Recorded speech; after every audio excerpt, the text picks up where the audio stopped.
मां कमलांशु हॉस्पिटल की तरफ से धनतेरस एवं दीपावली की हार्दिक शुभकामनाएं। बर्रा में बना मां कमलांशु हॉस्पिटल, इसके संचालक डॉक्टर एसबी गौर है, जिन्होंने आगामी त्योहार को देखते हुए धनतेरस एवं दीपावली की हार्दिक शुभकामनाएं दी। साथ ही स्वास्थ्य व्यवस्थाओं के संबंध में मीडिया से बातचीत पर क्या बोले नर्सिंग होम ऑनर एसोसिएशन अध्यक्ष डॉक्टर एसबी गौर। सुनिए उनकी जुबानी मंडल ब्यूरो मुकेश कुमार के साथ। सर, चूँकि दीपावली बहुत बड़ा महापर्व है, तो इसको किस तरह से मना रहे हैं और जो इस पटाखों से जो प्रदूषण होते हैं, चूँकि आप एसोसिएशन अध्यक्ष, क्या कहना चाहते हैं?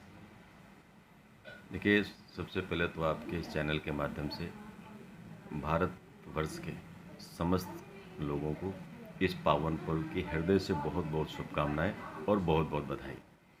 ये पर्व हर्षोल्लास का है, अधर्म पर धर्म की विजय का पर्व है। ये हम लोग अपना उत्साह से त्यौहार को मनाएं, लेकिन इस बात को ध्यान में रखें कि हमारे उत्साह के कारण ख़ासतौर से युवा लोगों को ध्यान रखना है।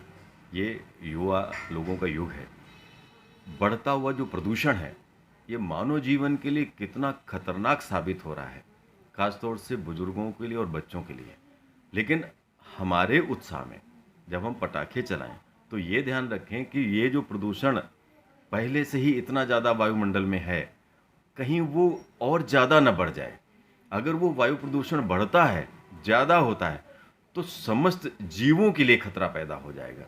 वह जीव जंतु जो पेड़ पौधों पर रहते हैं, वह जीव जंतु जो प्रदूषण फैलाने में उनका कोई योगदान नहीं होता, लेकिन उनको भी इन सब चीज़ों को भुगतना पड़ेगा और मानव जीवन को भुगतना पड़ेगा। तो आप सबसे विनम्रतापूर्वक आग्रह है कि इस दीपोत्सव को खूब हर्षोल्लास के साथ मनाएं।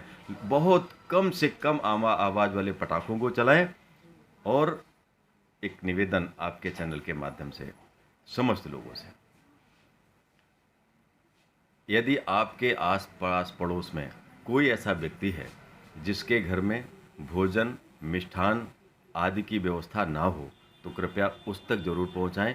आपका त्यौहार अच्छे से मन रहा है, पड़ोसी का भी बिल्कुल ध्यान रखें। और ख़रीदारी करते समय इस बात का ध्यान रखें कि जो हमारे आसपास पड़ोस क्षेत्रीय लोगों ने जो उत्पाद तैयार किए हैं, दीपक तैयार किए हैं, मोमबत्तियाँ तैयार की हैं, तो घरेलू उत्पाद उनको हम खरीदें, जिससे हमारे साथ साथ उनकी भी दिवाली बहुत अच्छे से मने।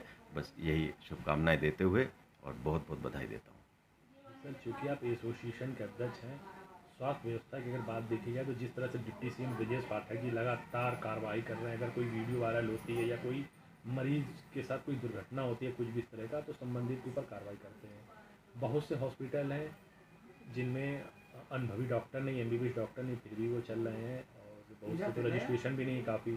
तो एक एसोसिएशन अध्यक्ष होने के नाते आपके क्या विचार हैं? देखिए, उत्तर प्रदेश के लोकप्रिय मुख्यमंत्री योगी आदित्यनाथ जी की जो परिकल्पना है स्वास्थ्य के संबंध में, वह किसी से छुपी नहीं है।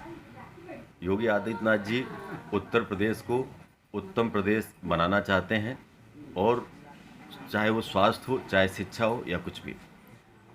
ब्रजेश पाठक जी लगातार उनकी नीतियों को का अनुपालन कराने में भरसक प्रयास कर रहे हैं, और जितना भी वो कर रहे हैं वो बिल्कुल सही कर रहे हैं। धीमे धीमे स्वास्थ्य सेवाओं को दुरुस्त किया जाना चाहिए।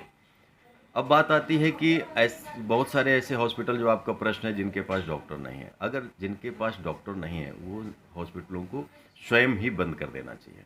जो संचालक है उनको बंद कर देना चाहिए।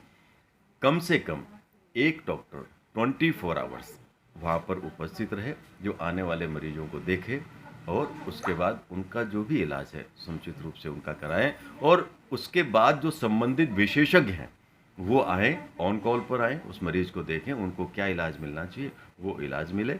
और मैं ब्रजेश पाठक जी की इस नीति में पूरी तरीके से उनके साथ हूँ, और इसका अनुपालन कड़ाई से होना चाहिए, इसमें कोई संदेह नहीं है।